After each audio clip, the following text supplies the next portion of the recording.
Good morning, everybody. My name is Mary Dunn, and on behalf of the Emergency Department Nurses section of the INMO, I'd like to thank you all for joining our webinar today. And to open our webinar will be Karen McGowan, who is our current president of the INMO, which is the largest professional trade union for nurses and midwives.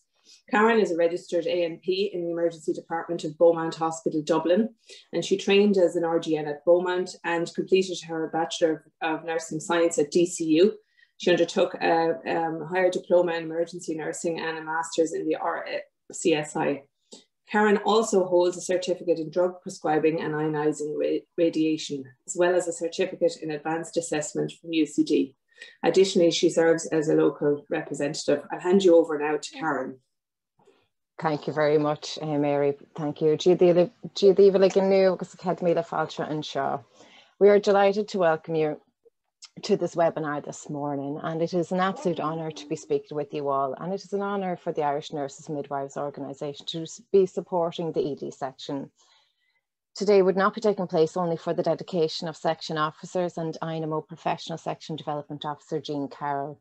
I would like to quickly take this opportunity to specifically thank Chairperson Mick Snackenberg, Secretary Mary Dunn, Education Officer Emma Murphy and Executive Council Member Oliver Allen for all their hard work for today's webinar. I also wish to place on record our sincere appreciation to our sponsors Galen and Kiowa Kieran, who are sponsoring today's webinar.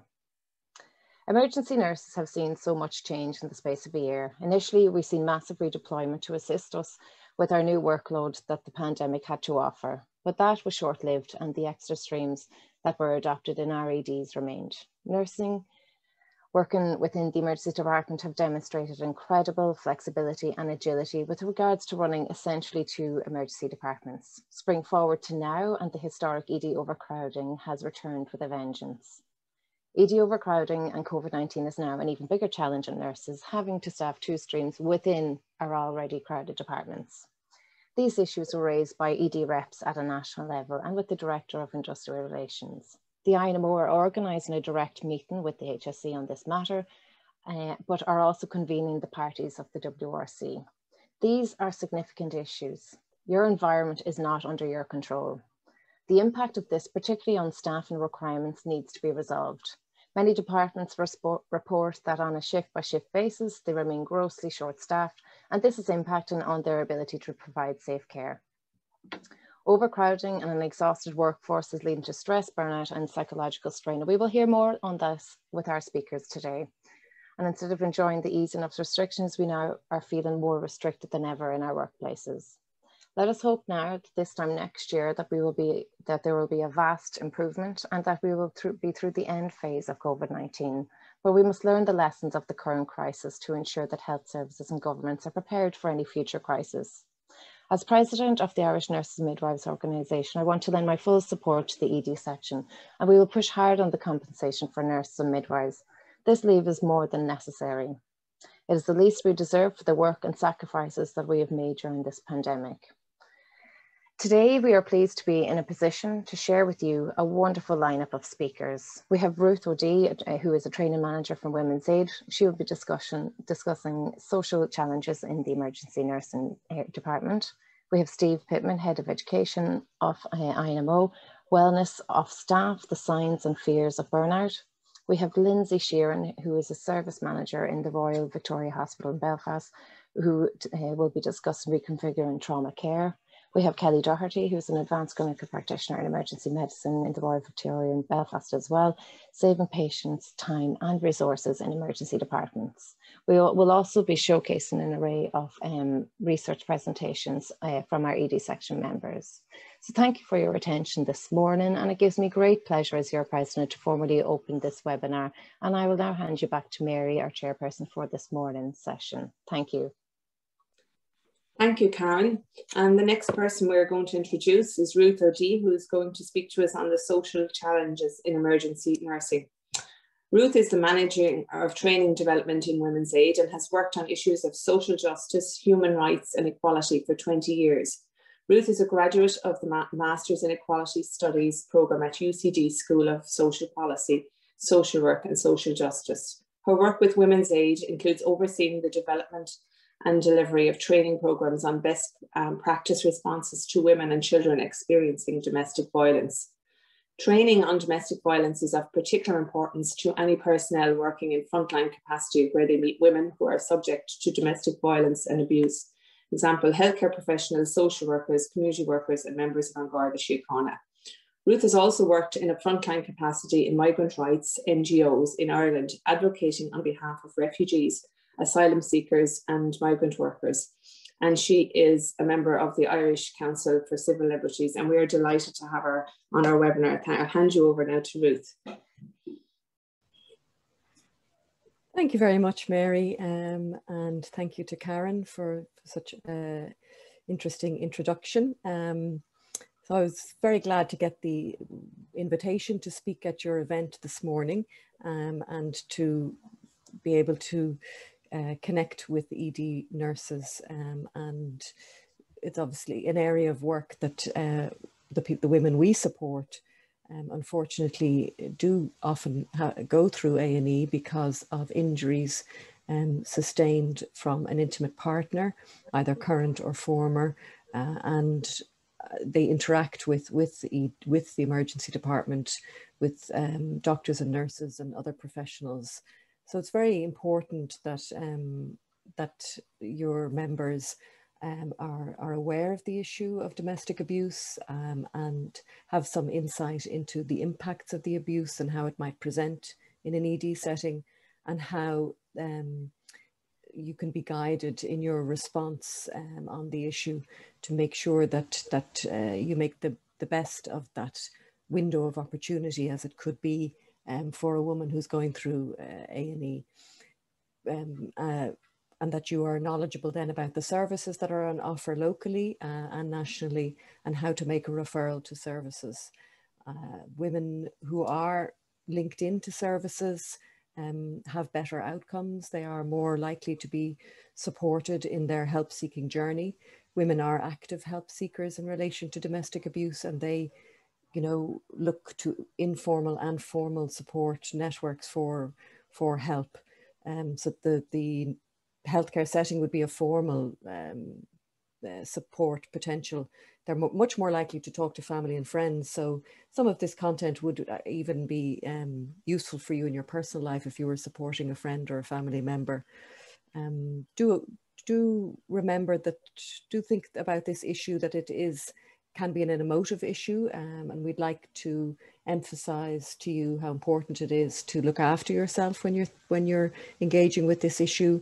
Some of you may be impacted by domestic abuse personally, from personal experience or family upbringing that from your childhood, and sometimes it can be upsetting to think about these issues now, years later, or if you have somebody in your life who's subjected to abuse. So know that our helpline is there. Reach out to our confidential and free helpline, which I will promote throughout the presentation. So I'm going to share my screen now and show some slides that I've prepared for this morning.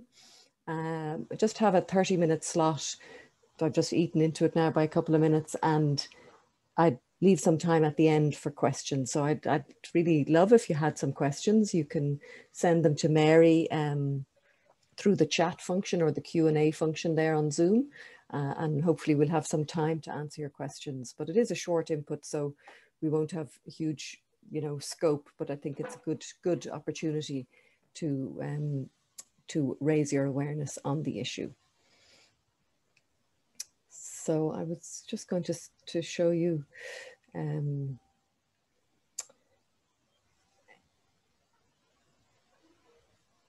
just a brief introduction to Women's Aid. And we're a non-governmental organisation, an NGO, working in Ireland since 1974. And our mission is to stop domestic violence and abuse against women and children. So we do this by providing direct services to women, which include our 24-hour national free phone helpline. And that's accessible all over the country 24/7 on a free number, which I'll show you in a moment.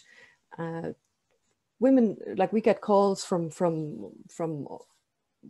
with lots of different inquiries. A lot of what the support we offer on the line is emotional support.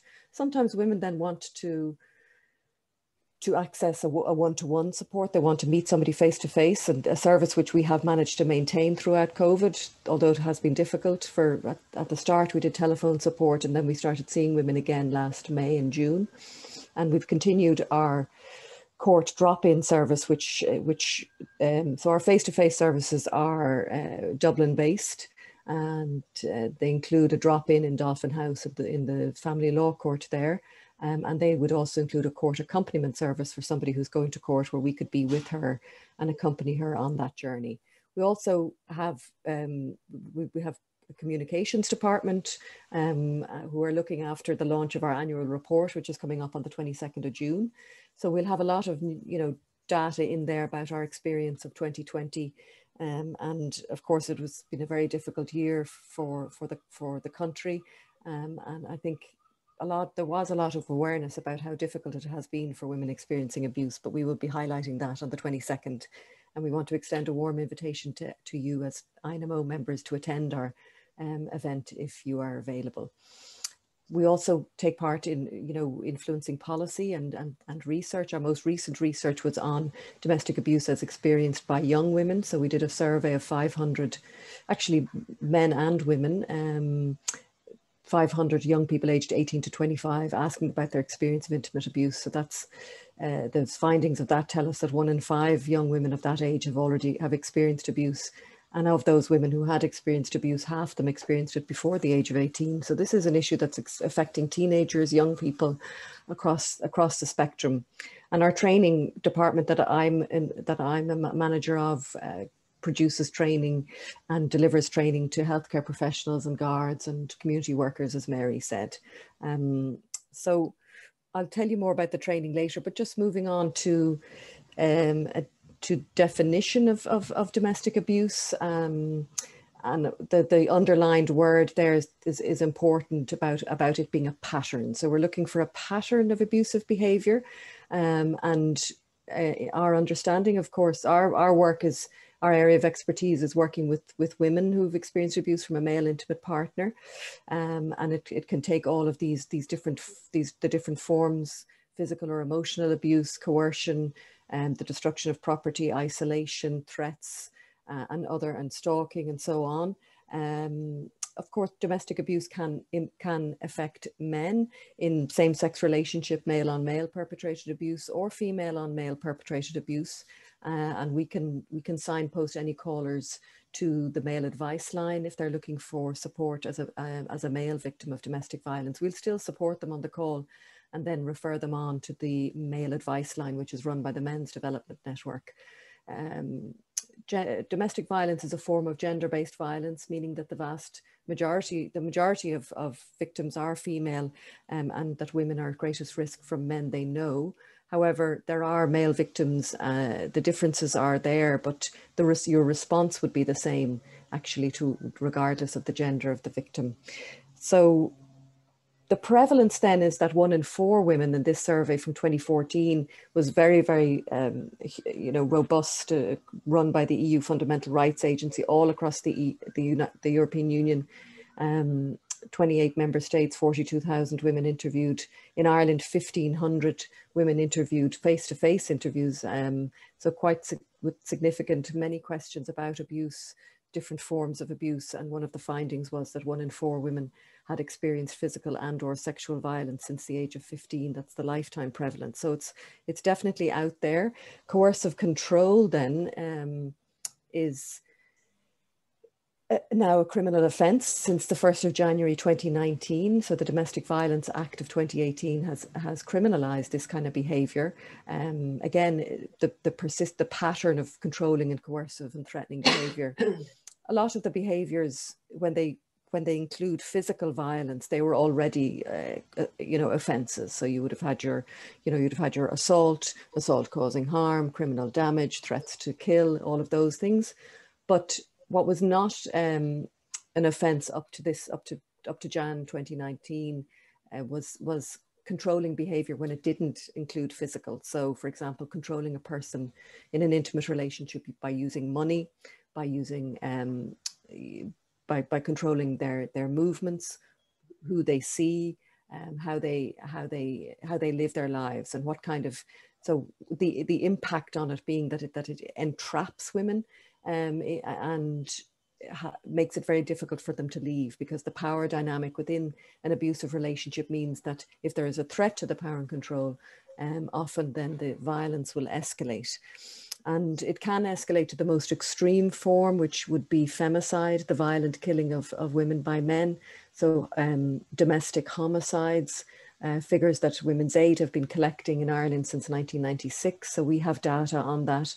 And the most recent report that we issued was last November, which has brought the count, which is now more than 236, because unfortunately we've had some homicides in 2021, but you know, of the resolved cases, over 55% of the perpetrators were an intimate partner, either current or former. And this is a global issue in every country.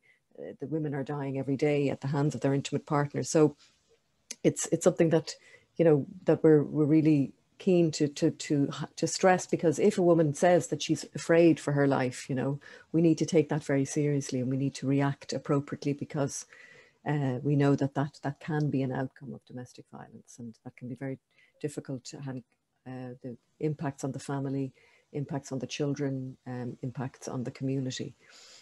So COVID has meant that there was an increase in the contact to our services. And this data from March to November, we'll have more data in 2 weeks' time at our launch, but we've been responding to more calls than ever before. The guards have been responding to more calls, and this is a trend globally. And there has been in digital technology has been used more so. So the use of social media and messaging apps, for example, court applications have increased, and all of this is down to the kind of the restricted access that women have at the moment during the pandemic. And obviously, with the restrictions easing, it's easier. But when somebody is not allowed go beyond 2 kilometers, can't visit friends or family, can't send the children over to the grandparents, are working from home, and they're just much more closer proximity and no respite from the abuser, it can mean that it has meant that the abuse escalated and became more vicious, which is very depressing. In a health setting then, and I know I sound maybe like I'm a little bit rushing, but I just want to make sure I don't go over time on you. But some of the indicators there, which would be relevant to your workplace, you know, some of the presentations that you would see at A&E could be, you know, they may not have that as domestic violence front and center. They're presenting with other issues like, you know, like a suicide attempt, or chronic pain, some kind of injury, perhaps a miscarriage, and what you might be noticing are some of these things, that there's also depression and anxiety. There may be substance misuse, and all of these would be impacts of the abuse. And there could be an intrusive other person there in the consultations, and there may be language barriers that you're not able to. You've got to consider all of these things when you're looking at disclosure. What are the conditions that for disclosure? And I know how busy the A&E can be, and how it can be difficult to find a private space. I know you'll in your work practices, you'll always try for that and aim for that. However, and you've got more opportunity now with less family members being allowed in, or even none. So there is actually, you know, more of an opportunity to ask about domestic violence without the fear of being overheard by a family member, or even worst case scenario, being overheard by the abuser. But don't. You must also consider that it could be another family member, perhaps a parent, or a brother who knows what's happening. You know, so it's not. The confidentiality has to be maintained. Even a child, you know, there should be no questions asked of a woman who has a child with her under 2. A child, sorry, over the age of 2 shouldn't witness that question of their mother. So, all of these things tell us that there are conditions that we need to create for managing a disclosure. we have, like in the healthcare setting, we have routine inquiry and selective inquiry. So the maternity settings would be doing routine inquiry, where they would be asking everybody who comes through their service about their experience of domestic violence. That, you know, asking everybody. So therefore, you get this 100% asking, and then you should get a response from the proportion of women who have experienced abuse. However, response rates are quite low to routine inquiry, and best practice would be that you would build in multiple opportunities to ask, not just one, that you must ask in a private setting when she's alone and not with the partner. And that can, you know, the maternity setting, often the partner is present, so that you must have at least one antenatal visit alone. And then in the ED, I mean, we don't have guidelines on whether we should be asking in routine but we definitely should be asking in a selective way. So if we are noticing any kind of injuries unexplained, or any of the things I had on the previous slide, then we should try to create the opportunity to ask, considering that we need privacy, we need to be sensitive, and we need to show respect for the person. So we're going to, you know, that whole thing about asking is a whole piece in itself, you know, that you need to understand, you know, you need to, I suppose, be ready for the answer, you know. You will get some people who will disclose. You don't want to, you know, you have to frame your question in a way that is not kind of confusing or dismissive, or sort of, oh, I have to ask this, or, you know, a way that shuts it down. You're looking for a way that opens it up, actually. And you're looking at questions like, you know, presenting the data. So domestic violence affects a lot of women in Ireland. In fact, we know from statistics that 1 in 4 women in their lifetime will experience abuse. And some of the women who experience abuse have injuries like the ones I'm seeing here today, or are impacted in a way that I'm hearing you describe today. So I'm wondering, is there somebody who's hurting you? So this is a very direct question, you know, in that you're actually, you know, giving her the opportunity. She now knows that she's not the only one. It's not her imagination. She's not mad, which could be what she's been told. And then you're saying, I'm here to support you. I can help you to get some support. So you're offering her something, and you're being empathetic, and you know, you're being kind, I suppose, in your, and sensitive in how you ask it, and also you're confident and comfortable with it. But that doesn't come without some training on the issue, without some practice on it. Yeah, so, oh, my next slide, sorry.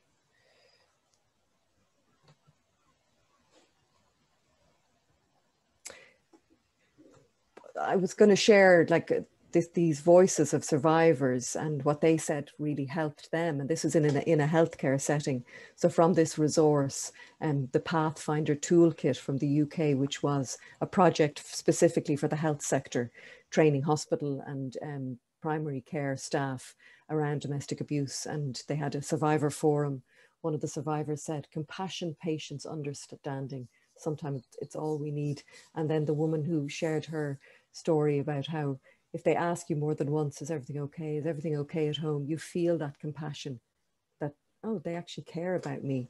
And you're able to open up. And for someone, she said that as a survivor, you just need that little window sometimes, and everything can come crashing down. So that's, you know, women don't, in general, women are not offended by being asked. And often they're relieved that they've been asked. So my next slide then just gives you just a little snapshot, or, you know, a kind of a guide of how to respond then. And I'm thinking about so what I've just gone through about knowing the signs, but then in your response to give, you know, to show that compassion, to listen to them, to be non-judgmental, to tell them, you know, that you believe them. So thank you for telling me. This shows a lot of courage, you know. you've come here today, you've opened up to me. I'm very glad you've done that. It's the right thing. So you're validating the decision to disclose. You've done the right thing. Chances are she will regret when she said it, because she may feel, depending on where she's at in her thought process around the abuse, which we would explain in the training where a woman might be at, she may not have defined it as abuse, but she still, but if it comes out in some way, then it could be kind of a confused version of events. It may not be as clear as we see it. So you do want to emphasize the unacceptability of violence in your message, and tell her that she's done the right thing by telling you that she hasn't let anybody down, that she's doing her best, that you really want to help her. And then you want to offer her the support. So you're telling her, have you, you know, depending on where she's at, if she's really looking for something, or she's defined it as abuse, you could then use that chance to say, have you ever thought of ringing Women's Aid? Do you know who they are? Do you know they're confidential? Particularly with migrant groups or with traveller women, we have found that it's important to emphasise to just explain like what the service offers, that explain confidentiality. And I remember one traveller woman saying to me, like 3 times she asked me, so is it a private number? Does that mean it's a private number? And that was her way of expressing confidentiality. And I was able to say, yes, it is. We don't take your name. We don't need to know where you live. So when you ring Women's Aid, it's a confidential service. But you may need to actually describe what that means to some of your patients. And then always keep the door open is a general principle. Obviously in ED, it's usually a much shorter interaction, and they're moving on to, you know, to a bed in the hospital, or and inpatient care, or to community care. But I suppose that they, you know, you've shown the face of the health service to them, so that the next person they meet, they will expect that kind of empathetic and non-judgmental support. So I'm just going to wrap up with the services that we offer, just a description of our helpline, because I was hoping we might have a question or two before I finish. And what I've said before about the helpline is about that it's open 24/7, it's free, confidential. It also provides services to, you know, access to other services around the country. So we would have all those refuges. We can make calls for women to get into refuge. We have a language line, so we can connect the non-English speaker to an interpreter there and then in the call. We also have a text service, and in the last year and a half, we have our instant messaging service, which is online. It's like an online chat. So the person who doesn't want to speak on the phone, who wants to be discreet in their help seeking, or is deaf or hard of hearing, can use the instant messaging service, and it's operated by Women's Aid staff. You'll find a list of services, all domestic and sexual violence services are listed on the Department of Justice website, including the male advice line that I mentioned earlier, and they're all on stillhere.ie, which is a campaign by the Department of Justice in the COVID context. And our training then, which is my area that I find that I think is so important, and you know, in the training, what we've developed a half day for online at the moment. That's what we're running for most people. Recently, we've been training midwives in the southeast of the country through the Nursing Midwifery Professional Development Unit of the HSE. And we've trained over 40 midwives in the last, or maybe 50, I'd say now, in the last, this year so far, and more dates coming up in autumn. So if any midwives are here, I know it's mostly the ED nurses, but you can be in contact with the HSE there. But we respond to inquiries, and our training is around the 3 hours. We do have a training on women and child protection as well, which is very important for public health nurses working in the community, doing the child development check, and having to have that conversation with the woman where they're now concerned about the child and they need to make a referral to TUSLA. How do they, you know, do that without, you know, isolating the woman, blaming her? How can they be supportive of her?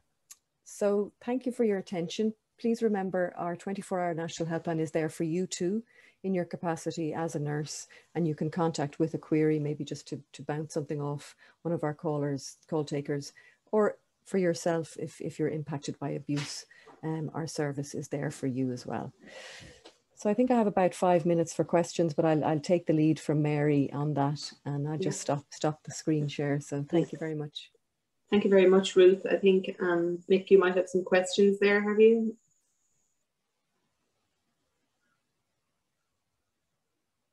Can't hear Mick at the moment. Hey, that's better, I think. Just going to go. Trish, Danny, Kilkenny was just wondering out if leaflets could be sent round to the departments to give them to women discreetly in the emergency department, because I know that I end up printing them off the PC at work. We have off the Women's Aid, so we actually print out ours and hand them out. Yeah. I was actually wondering, I remember at times, I remember reading, I often wonder how many women or men actually presenting actually do have like injuries that have been caused by somebody else, but it's just, I wonder if there's any figures on that of like people presenting to EDs, like women or men who've actually got an injury, but it's actually not been caused by the way that they've said it, but they don't actually admit to it at the time. That stuff we're missing.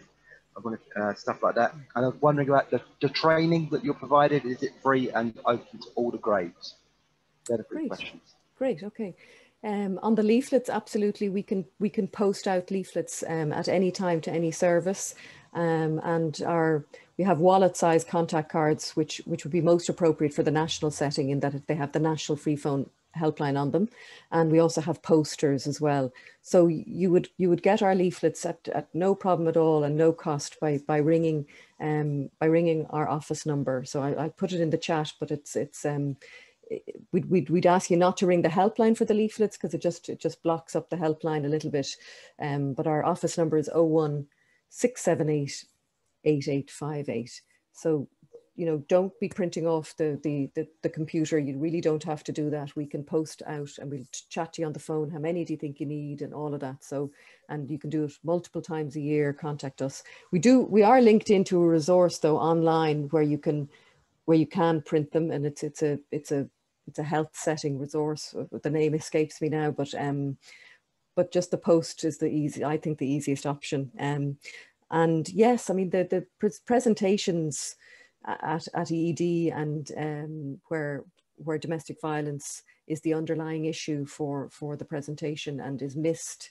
It could be the fact that the person is not being asked about it, or it could be that they are being asked, are they experiencing abuse, and they're saying that they're not. They're answering that in the negative.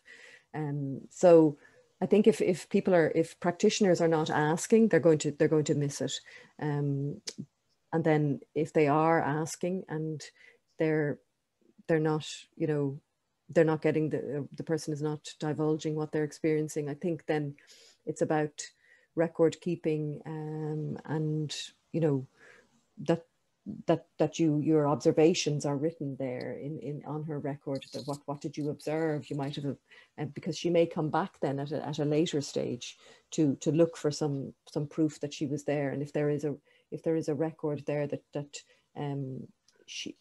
what did you actually observe? Maybe that she was very much under strain, that she was very nervous and anxious, watching the door, you know, checking her phone, this kind of thing, needing to leave quickly, not wanting to stay, not wanting to be referred on, you know, that you're well able to record that in your notes. You know, this is what you observed in her presentation, and that may be useful for her later on, or it may be that in the next presentation, when she's asked a second or third time, that she will actually disclose.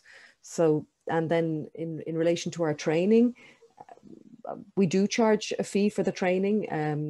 The one I mentioned with the NMPDU in the southeast is being paid for by the HSE, so the individuals are not paying. And we, you know, that's usually when it's an organizational training, like we're discussing the fee then directly with whoever whoever is actually commissioning us to do the training. So I mean we have one a small amount in the training department of core funding, but it only part funds our staff. Only up about, we have a team of 4 at the moment, and we're only funded to about 1/3, and the rest has to come from Women's Aid fundraising income and from income charged from training fees. So I think that was the 3 questions Mick or Mike had. Yeah. Thank you very much. Ruth. Much appreciated. Thank you very much for your talk. Yeah, you're welcome. Thank you.